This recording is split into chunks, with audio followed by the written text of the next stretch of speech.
اور صرف ڈیلے شاید میں اس لیے کہہ رہا ہوں کہ چونکہ مذاکرات کی بات ہو رہی تھی، کمیٹی ہو گئی تھی، اور کچھ ہمارے الائز ہیں جیسے اچکزئی صاحب وغیرہ، ان کی طرف سے یہ کہا جاتا رہا خان صاحب کو کہ جی اب فی الحال اس کو تھوڑا سا مؤخر کریں، لیکن ابھی مؤخر ہوا نہیں ہے. جو سول نافرمانی کی تحریک وہ اپنی جگہ پہ ابھی بھی قائم ہے. جیسے اگر مذاکرات نہیں ہوتے تو ڈیفینیٹلی پھر اس کا خدوخال کا اعلان ہوگا کہ کس طرح ہم کریں اور کیسے کیسے فیزز میں کریں. تو اب یہ گورنمنٹ دیکھ رہی ہے، شاید یہ اعصاب کی جنگ ہے اور ان کو شاید یہ لگ رہا تھا کہ پی ٹی آئی کمزور ہو گئی ہے اس لیے مذاکرات کی بات کر رہی ہے، یا پھر ان کے پاس اختیارات نہیں ہے. تو جو عمران خان کہتا تھا کہ ہم مذاکرات نہیں کرتے کیونکہ ان کے پاس اختیار نہیں ہے، تو میرے خیال سے اب یہ چیز ثابت ہو رہی ہے. سوال یہ ہے کہ آپ کے پی کے سے لوگ لائیں، آپ وہاں پہ الجہاد کے نعروں کے ساتھ لوگ لے کے آئیں، اسلام آباد پہ چڑھائی کریں، سول نافرمانی کی تحریک چلا دیں، اور پھر آپ ان کا مینڈیٹ بھی تسلیم نہ کریں بقول ان کے، بقول آپ کے کہ آپ کہتے ہیں کہ جعلی مینڈیٹ ہے. یہ سب باتیں، ٹون تو آپ کی طرف سے بھی کوئی مروت والی تو نہیں تھی، لیکن سوال یہ ہے کہ اگر ادھر سے کوئی اوور ویلمنگ رسپانس آ رہا ہے تو آپ نہیں سمجھتے کہ اب پی ٹی آئی کو بھی اب تھوڑی کے ناخن لینے پڑیں گے، اپنے انداز تھوڑے بہتر کرنے پڑیں گے؟ ارشاد صاحب، یہی سوال میرا آپ کے سامنے بھی ہے کہ دونوں جانب سے آگ برابر کی لگی تھی نا. اب آپ ایک جانب مذاکرات کی بات بھی کر رہے ہیں اور سول نافرمانی کی. سول نافرمانی کا فائدہ تو نہیں ہونا پاکستان کو، نقصان ہی ہونا ہے. میں آپ کو بتاؤں، بات یہ ہے کہ مذاکرات، پہلی بات تو یہ ہے مذاکرات مجبوراً ہوں، خوشی سے ہوں، دباؤ کے تحت ہوں، وہ خوش آئند ہیں. وہ اپوزیشن اس پر آمادہ ہو یا حکومت ہو، رسپانسبلٹی حکومت کی زیادہ ہوتی ہے کیونکہ اس نے پرفارم کرنا ہوتا ہے، اس نے ڈیلیور کرنا ہوتا ہے، اس نے ذمہ داری قبول کی ہوتی ہے. ایک بات. دوسری بات یہ ہے کہ اپوزیشن یہ تو نہیں کہہ سکتی کہ جناب ہم نے ہتھیار ڈال دیے، ہمارے پاس اب کوئی کارڈ نہیں بچا، اب آپ مہربانی کریں ہمارے ساتھ مذاکرات کریں، کیا شرائط ہیں آپ کی تاکہ ہم بیٹھ کے طے کریں کہ ان کو کس حد تک ماننا ہے. ظاہر ہے مذاکرات جب بھی ہوتے ہیں دونوں فریقوں کی خواہش یہ ہوتی ہے کہ ہم ایک اچھی بارگیننگ پوزیشن میں ہوتے ہوئے ہم اچھی بارگین کر سکیں. مذاکرات کی ٹیبل پر جب بیٹھیں تو ہماری پوزیشن آف اسٹرینتھ ہونی چاہیے، ویکنس نہیں ہونی چاہیے. تو انہوں نے ایک سول نافرمانی کی بات کی. تو یہ بات اگر انہوں نے کی ہے تو اس کے یہ تو نہیں ہو سکتا کہ وہ بالکل، اگر خدا نخواستہ اس طرف وہ چل پڑتے ہیں تو اس کا نقصان نہیں ہوگا، معیشت کو نقصان تو ہوگا. حکومت کا جو فرض بنتا ہے اب کہ اب مذاکرات جب شروع ہوں تو اس کو منطقی انجام تک پہنچانے کی کوشش کرے. اور ایک قومی ذمہ داری اپوزیشن کی اور تحریک انصاف کی بنتی ہے کہ اب وہ صرف اپنی سیاست کے بارے میں نہ سوچے، اپنی مقبولیت بڑھانے کے بارے میں نہ سوچے، اگلے الیکشن کے بارے میں نہ سوچے، بلکہ پاکستان کے بارے میں سوچے کہ پاکستان سیاسی حوالے سے عدم استحکام کا شکار ہے، معاشی حوالے سے جو ہے زوال پذیر ہے، اور جغرافیائی اور خطے کی جو اوورآل سچویشن ہے وہ ہمارے حق میں نہیں ہے. پہلے جو ہمیں کشن ملتا تھا، ہمیں جو سپیس ملتی تھی، وہ اب ملتی نظر نہیں آ رہی. تو اس تمام چیزوں کی روشنی میں حکومت کو بھی فیصلہ کرنا چاہیے اور اپوزیشن کو بھی فیصلہ کرنا چاہیے. اگر یہ ضد اور ہر درمی جاری رہتی ہے تو اس کا فائدہ نہ حکومت کو ہوگا، نہ تحریک انصاف کو ہوگا، نقصان ملک کو ہوگا، قوم کو ہوگا، جمہوریت کو ہوگا، پارلیمانی نظام کو ہوگا، اور معلوم نہیں پھر اس کے کیا نتائج نکلیں. تو میرا نقطہ نظر یہ ہے کہ مذاکرات دونوں کی ضرورت ہونی چاہیے، دونوں سمجھیں کہ ہماری ذمہ داری ہے مذاکرات کرنا. اچھا، کوئی احسان دوسرے پر نہ کرے، کوئی دوسرے پر احسان نہ کرے، اور کوئی دوسرے کو کمزور نہ سمجھے. صحیح. آج اگر مولانا فضل الرحمان کے ساتھ پی ٹی آئی ہم آہنگ ہو سکتی ہے، ان کے ساتھ بات کر سکتی ہے، تو میرے خیال کوئی مسلم لیگ نون کے ساتھ بھی کوئی ایسا بڑا مسئلہ نہیں ہے، کیونکہ ماضی میں تو مولانا ہی تھے جنہوں نے پی ٹی آئی کی حکومت کو ختم کیا. پی ڈی ایم کے سربراہ تو وہی تھے. شیر افضل مروت صاحب نے ایک بات کی آج، انہوں نے کہا کہ آج نظر آتا ہے کہ ہر جگہ طالبان کا قبضہ ہے. اب ظاہر آبویسلی وہ جو امن عامہ کے حالات ہیں ملک کے، بالخصوص کے پی کے کی جو بات کر رہے ہیں، اس پہ بھی تو انہوں نے ظاہر یہ چیزیں ہیں. تو یہ جو تنقید ہے، کیا پی ٹی آئی کے کیمپ میں اس طرح کی باتیں بھی کوئی کنسیڈر کر رہا ہے؟ 29 لوگ، آج اخبار میں خبر لگی کہ بچے کرم میں دوائی نہ ملنے کی وجہ سے، ترسیل نہ ہونے کی وجہ سے، سپلائی نہ ہونے کی وجہ سے وہ جان سے گئے.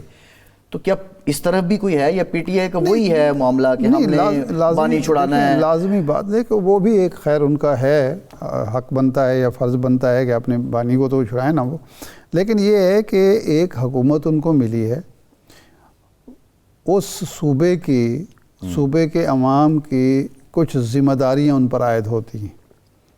اگر کرم میں ایک فساد جاری رہا اور 129 لوگ تو کم از کم اس میں شہید ہوئے نا، جہاں بحق ہوئے دونوں طرف سے، تو اس کو سنبھالنا صوبائی حکومت کی ذمہ داری ہے، مرکزی حکومت کی بھی ہے، لیکن پہلی ترجیح جو ہے وہ صوبائی حکومت کی بنتی ہے۔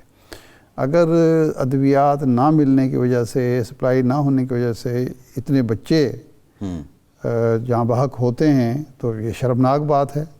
اس دور میں، آج کے دور میں، جہاں دنیا میں ایک شخص کی موت کو بھی سنجیدگی سے لیا جاتا ہے اور ایک شخص کو صحت کو بھی سنجیدگی سے لیا جاتا ہے، وہاں 29 بچے چلے جائیں تو انتظامیہ کی نااہلی کی وجہ سے، ادویات میسر نہ ہونے کی وجہ سے، تو یہ شرمناک بات ہے۔ حالانکہ ادویات کی ترسیل تو جگہوں میں بھی نہیں روکی جاتی ہے۔ ہاں، احساس ہونا چاہیے اس کو، اور دیکھنا چاہیے کہ اچھا پی ٹی آئی پر یہ ذمہ داری اس لیے بھی عائد ہوتی ہے کہ یہ اس کی تیسری حکومت ہے اس صوبے میں۔ 13 کے بعد وہ مسلسل برسر اقتدار ہے، تو جو دعویٰ کیا جاتا ہے کہ وہاں ہم نے تعلیم کا نظام بہتر کیا، ہم نے صحت کا نظام بہتر کیا، ہم نے پٹوار خانہ اور محکمہ مال کا نظام ہے، یہ 3 دعوے ہمیشہ، چوتھا پولیس کا بھی، لیکن یہ ہے کہ زیادہ زور اس پر دیا جاتا ہے۔ تو وہاں اگر یہ حالت ہے، 29 بچے جو ہیں ادویات نہ ملنے کی وجہ سے، تو بہرحال اس پر سنجیدگی سے پارٹی کو بھی غور کرنا چاہیے، حکومت بھی غور کرنا چاہیے۔ اگر گنڈاپور صاحب یا ان کے وزیر صحت یا ان کی انتظامیہ یا ان کے جو محکمہ صحت ہے وہ توجہ نہیں کر رہا، تو پارٹی کا فرض بنتا ہے، پارٹی لیڈرشپ کا فرض بنتا ہے کہ وہ ان کو مجبور کرے کہ بھئی آپ کارکردگی، پرفارمنس، گورننس، آنیسٹلی سپیکنگ کے پی سے بلانگ کرتا ہوں، وہ ترجیح نہیں ہے۔ ترجیح وہی ہے کہ جو چیز مقبول کرتی ہے پارٹی کو، جو نیریٹو کاؤنٹر ہے۔ نہیں دیکھیں، یہ بات یہ تھوڑا سا سویپنگ سٹیٹمنٹ ہو جائے گی۔ اگر وہاں کے عوام ایک پارٹی کو تیسری بار ووٹ دے رہے ہیں تو اس کا مطلب یہ ہے کہ کارکردگی پہ ووٹ نہیں دیا۔ کس بات پہ ووٹ دیا؟ آپ شیر افضل مروہ صاحب کی سٹیٹمنٹ آپ سنیں، انہی کا بھی ہم ذکر کر رہے ہیں، انہوں نے کہا کارکردگی پہ ووٹ دیتے تو ہم کہیں نہ ہوتے۔ کارکردگی کے پی کے میں، ارشاد صاحب آئی بلانگ ٹو کے پی، میں آپ کو بتاؤں کہ کچھ بھی نہیں ہے وہاں پہ۔ اب آپ کمپیریزن کریں نا، پنجاب حکومت آپٹکس کے لیے بھلے جو کر رہی ہے کہ بھائی آپ دوائیاں گھر پہنچا رہی ہے، انسولین گھر پہنچا رہی ہیں، ایک سوال ہے، وہاں پہ ایسی کوئی آپٹکس بھی نہیں ہے، بی ایچ یو میں ڈاکٹر نہیں ملتا ہے ارشاد صاحب۔ یہ تو اس کا مطلب ہے کے پی کے کی شہرت یہ تھی کہ اس نے کبھی کسی پارٹی کو دوسری بار اقتدار نہیں دیا۔ یہ پرویز خٹک صاحب کے دور کا کھا رہے ہیں جو انہوں نے پرفارم کیا ہے، یار پرفارم کیا ہے نا وہ دوسری حکومت نہیں، 13 والے کو، وہ جو 18 میں حکومت ختم ہو گئی، اس کا 24 میں لوگوں نے ریوارڈ دیا ہے۔ نہیں، وہ جو چل رہا ہے، دیکھیں پارٹی اس سے اسٹرینتھن ہوئی ہے ارشاد صاحب، پارٹی اس سے مضبوط ہوئی ہے، پارٹی کی ایک جگہ بنی ہے۔ 5 سال، 3.5 سال ایک اور وزیر اعلیٰ، ایک اور حکومت آ چکی ہے، آپ کیسی بات کر رہے ہیں؟ اور 5 سال گزر گیا اس کو۔ اس سے پہلے کے پی میں پی ٹی آئی تو نہیں تھی نا ارشاد صاحب، 2013 سے 18 میں اس کی بنیاد ڈلی ہے وہاں پہ۔ وہ بنیاد ڈل گئی نا، اگلی دفعہ بھی انہوں نے دے دیا ووٹ، اب یہ تیسری دفعہ کیوں دے دیا بھائی؟ یہ جو ابھی امریکہ سے غلامی والا نیریٹو تھا، obviously حقیقی آزادی والا تھا، جو قوموں کی لوگوں کی نفسیات سے کھیلا گیا۔ ایک بریک کے بعد واپس آتے ہیں، مزید بات کرتے ہیں، ہمارے ساتھ رہیے۔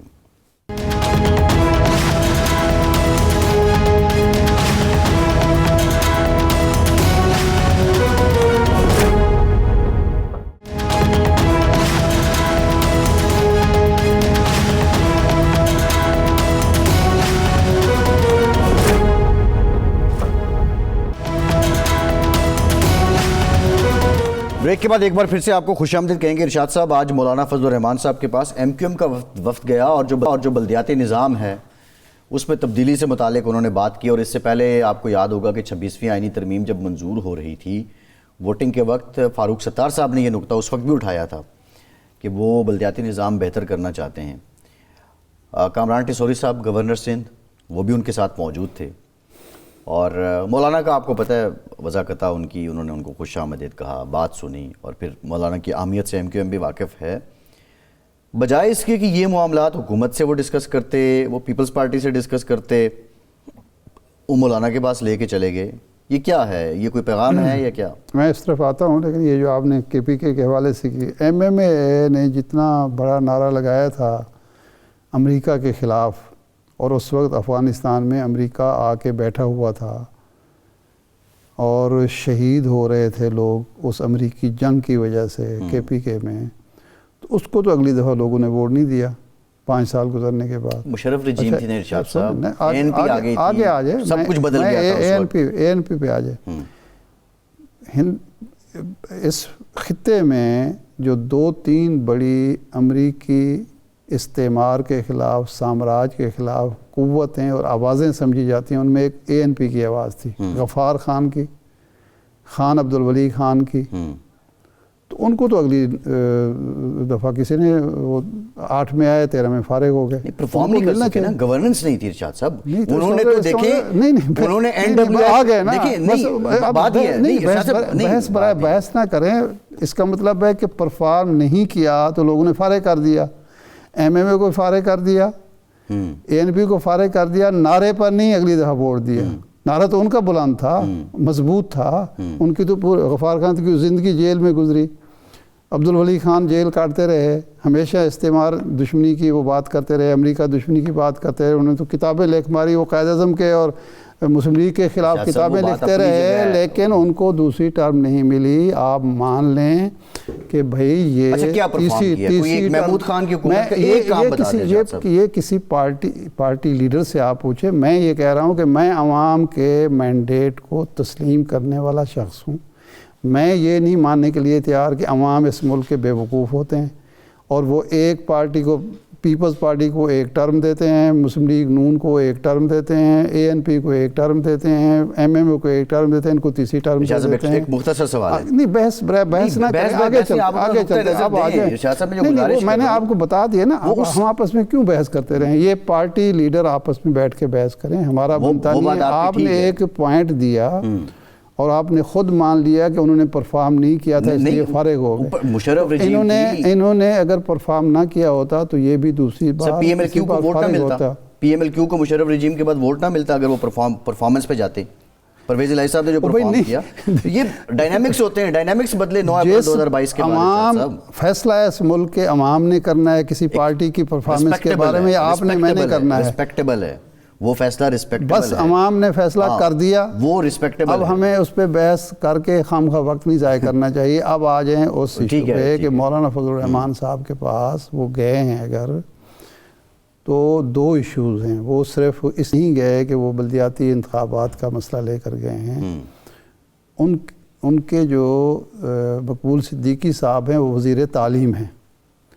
اس دن وہ وزیر تعلیم کے طور پر ان 10 وفاق کے جو 10 بورڈز کی پریس کانفرنس ہوئی یا میٹنگ ہوئی، اس میں وہ شریک تھے. آج وہ وضاحت کرنے گئے تھے کہ میں سمجھنا چاہتا ہوں کہ وہ نقطہ نظر تو میں نے سمجھ لیا، آپ کا نقطہ نظر کیا ہے. تو ایک تو یہ تھا، اور دوسرا بلدیاتی انتخابات کے حوالے سے. یہ یوسف زئی صاحب، آج شیر افضل مروت صاحب نے یہ کہا ہے، شوکت یوسف زئی صاحب نے ہمیں دوبارہ جوائن کیا ہے. مروت صاحب کہتے ہیں کہ ہر جگہ طالبان کا قبضہ نظر آتا ہے. یہ تنقید وہ کس پہ کر رہے ہیں؟ کیا پتہ، شیر افضل مروت صاحب ایسی باتیں کر لیتے ہیں، اس کا جواب بھی وہ خود ہی دے سکتے ہیں. مجھے تو کوئی علم نہیں ہے، کیونکہ الحمدللہ پاکستان ایک مضبوط ملک ہے. ہاں یہ ہے کہ سیاسی استحکام نہیں ہے، یہ بات میں مانتا ہوں، اور سیاسی استحکام کے لیے لازمی ہے کہ اس پہ کام کیا جائے، اور گورنمنٹ جو اپنے رویے پہ ذرا نظر ثانی کرے. اور مشکلات ہیں، بہت زیادہ مشکلات ہیں، معاشی مشکلات ہیں. یہ جو بار بار کہتے ہیں کہ جی سنگل ڈیجٹ پہ آ گئی ہے مہنگائی اور اب مشکلات ختم ہو جائیں گی، پتہ نہیں کون سا سنگل ڈیجٹ ہے. یہ کہاں سے فارمولہ انہوں نے نکالا ہے کہ لوگوں کو یہ کہیں گے تو لوگ مطمئن ہو جائیں گے. ابھی بھی لوگ بازاروں میں جاتے ہیں، تیل کی قیمت دیکھیں، چاول دیکھیں، آٹا، دال ہے، لوگ پریشان ہیں. یہ پوچھتے ہیں کہ یہ سنگل ڈیجٹ کیا ہے. تو